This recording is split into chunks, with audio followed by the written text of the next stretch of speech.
How is everybody? How is everybody? You know, these events, I always learn something new. I never knew the governor was that young. I introduced a little bill to prohibit discrimination based upon sexual orientation, which is now older than the governor, which tells you how old I am. So let me say that the world changes. I heard of Marty before I knew of Marty.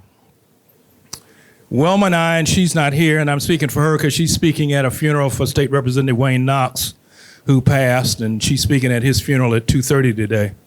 So we, like a lot of families, when our son came out, we were adjusting with that. And we said, that's our son, so we're going to do whatever is necessary to work with him to make sure that he's successful. So the first thing he said, well, I don't want to go to college, I want to open up a bar. We said, well, okay.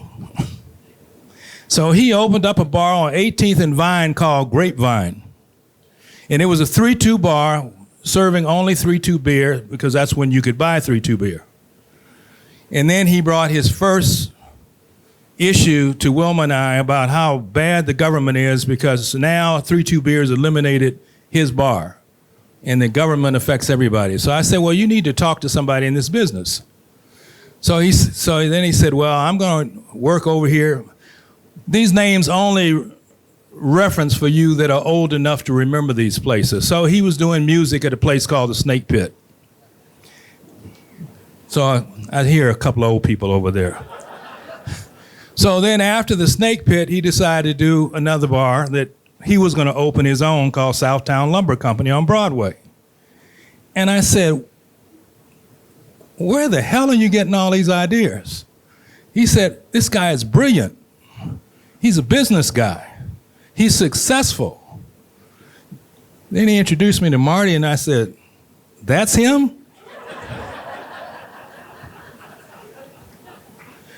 I said, Keith, you sure this is the business guy that's got all the success?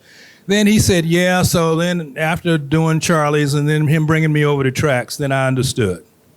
And then I understood about Marty's acumen in terms of business. But what I also thought was important is that Marty also opened up an avenue with a club that everybody could come to feel comfortable. And that when we were fighting issues of civil rights for all groups, including GLBTQ, that Trax was there on the forefront of that, and Marty was there as well. And Marty also sent me a note because I was feeling pretty lonely after I introduced the first civil rights legislation.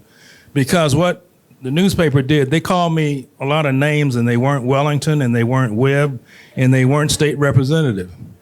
And I needed a couple of attaboys, and Marty took care of that.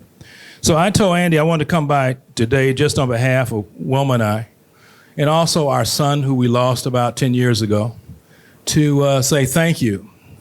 And I want to say thank you to Marty, who through his support of our son, gave our son the opportunity to fulfill his dream of opening up 3 different bars in Denver that were open to GLBTQ communities that people could attend that were both in the 18-year-old group and then above the 21-year-old group.